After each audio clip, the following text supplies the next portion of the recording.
আমার প্রিয় বন্ধুরা, পৃথিবীর প্রত্যেকটা মানুষই খোঁজে শান্তির উপায়। কি করে শান্তি পাওয়া যাবে জীবনে, সেটাই সবাই খোঁজে এবং সেটাই সমস্ত মানুষের কাম্য। কি নারী কি পুরুষ, প্রত্যেকেই শান্তির জন্যই ঘুরে মরছে। তা শান্তি কোথায় কোথায় আছে, কিভাবে লুকিয়ে আছে, কোথায় আছে, তোমরা ভালো করে জেনে নাও। 18 থেকে 40 বছর বয়স পর্যন্ত শান্তি লুকিয়ে থাকে স্ত্রীর মধ্যে এবং পুরুষের মধ্যে।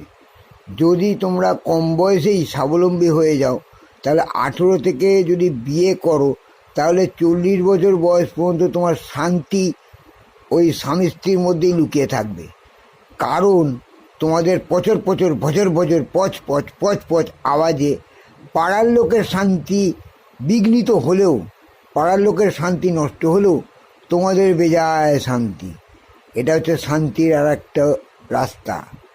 আর দ্বিতীয় শান্তি তোমাদের জীবনে কি, 40 বছরের পর থেকে যতদিন না মরছো, ততদিন পর্যন্ত ঘুরে বেরিয়ে আনন্দ করে বিভিন্ন জায়গায় গিয়ে নতুন নতুন জিনিস দেখে তোমাদের আনন্দে থাকাটাও বিরাট আনন্দ। এটাও একটা বিরাট শান্তি। তাছাড়া শান্তি কী কী আছে? কেউ খিস্তি দিয়ে শান্তি পায়, কেউ পালিয়ে গিয়ে শান্তি পায়, কেউ মেয়েদের মেয়ে ছেলে নিয়ে ঘুরতে শান্তি পায়, কেউ পরের বাড়ি গিয়ে বসে খেতে শান্তি পায়, কেউ ঘাড়ে বসে খেতে শান্তি পায়, কেউ অকর্মণ্য হয়ে অন্যের ছেড়ে বা বাপ মা ভাই বোনের ঘাড়ে বসে খেয়ে শান্তি পায়, আবার কেউ মরেও শান্তি পায়।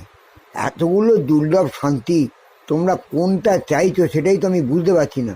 তোমরা একটু দেখে নিও কোনটা তোমার দরকার, সেই অনুযায়ী কাজটা করো, তোমরা নিশ্চয়ই শান্তি পাবে, গ্যারান্টি।